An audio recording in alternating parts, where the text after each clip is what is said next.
Hi guys, today I want to share my experience with this generator. The information I'll give you is going to be helpful for any generator and any power equipment with plastic gas tank. So, short story, I got the generator, I think from Craigslist or OfferUp. It was advertised for $100. I negotiated the price to $60. It is in pretty new condition. The old owner told me that he used it about 4 or 5 hours, and he accidentally added gasoline with 2-stroke premixture. So the generator was working and it was smoking, which is normal. Nothing else can happen to the engine, will not damage the engine at all. But what happened after that, take a look. This is the valve, the fuel valve that goes right over here on the bottom of the plastic tank. Take a look. So this is the valve, and this is the rubber that seals the valve. Take a look, these guys. It's a big joke. For me, this is a fire hazard because the valve is right on top of the generator. And what can happen when the generator is working, or you just turn off the generator and try to turn off the fuel, this can pop out from the plastic tank and the old gasoline will pour straight over the generator and will make catch on fire. So let me share my experience, what I did and how did I fix it. Okay, take a look, these guys. So this is a tire valve. I bought this one from Amazon. I will have a link. So technically this rubber is coming from another valve, so I'm using two same rubbers. So to this one I have to remove the lip. See this little lip over here?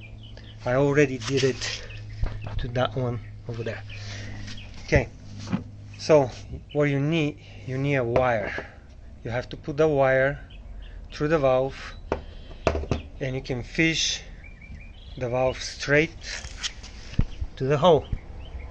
Okay, after that, this is the second rubber, a washer, and the nut, and the plastic tank is gonna be in between. Tie them up. You can use the pliers to hold the valve over here, and you can tie this one. If I'm not mistaken, this is 14 millimeters. Make sure the connection is firm. Okay, so this one is already 48 hours. There is no gas leak. It looks like the rubber, it's good rubber, and you hold the gasoline. Okay, from this point I have this hose. It is 9 millimeters. I'm not sure, I think this is 7/16, but anyway, it's 9 millimeters. This one right over here is 3/16. So I can connect the hose, the small hose, straight to the valve, but I don't want to create so much stress over here by pushing the rubber. So that's why I decide to use this one, that it connects really nice over here. And I have a little pipe right over here that I can push it and I can get the hose right over it. So any little pipe that can go in between, as long as there is a firm connection and there is no leak, will work. So from this point I have the valve, the shut-off valve. So this is the fuel valve. I drill the hole, get the new one, and I happen to have this sign over here that shows the fuel shut-off valve. Okay, so from here I got the, you can take a look. So this is the fuel filter, and of course a new hose go all the way to the carburetor right over here. Okay, I cleaned the carburetor inside. It wasn't in bad condition. I started the engine, but I didn't have any power. Okay, the generator was sitting about 10 years in the storage. So what I did, I took down this cover. So underneath I will have some pictures showing there is two brushes that goes that way to the shaft. when I took down the brushes, I find out that there is oxidation over the connectors. So what I did, I took down the spark plug. This is really important. First, when you take down the spark plug, you can start the engine. Second, you're going to release the compression. I got the sandpaper folded, and I hold in the sandpaper over the connectors. I will recommend you to have some gloves. You don't want to get hurt. And I start pulling the pull starter. So I make probably let's say 4, maybe 5, maybe 6 pulls, and the rotation clean out the oxidation with the sandpaper. So I have pictures showing the previous condition and after that. So then I put the brushes back together to the generator, got the spark plug back, and I start the engine. Guess what? I got power. The engine is working and I got power. So here you can take a look. Take a look, guys. This is a 6,250 watts. Pretty new generator, sitting in a storage for 10 years,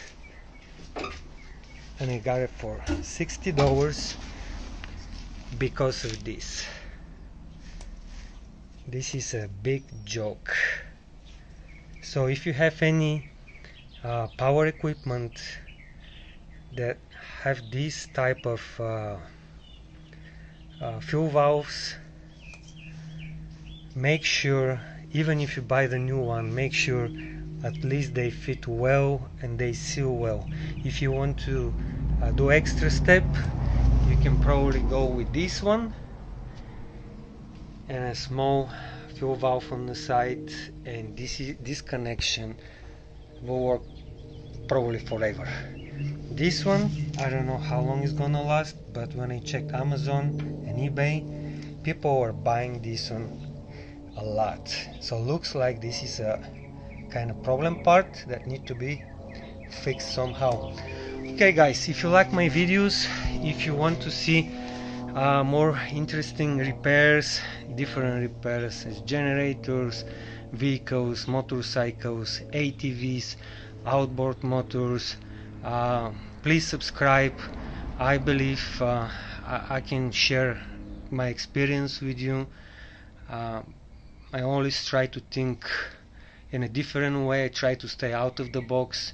I'm trying to find a way to fix things easy and to make them more reliable, to work for a long time without any problems.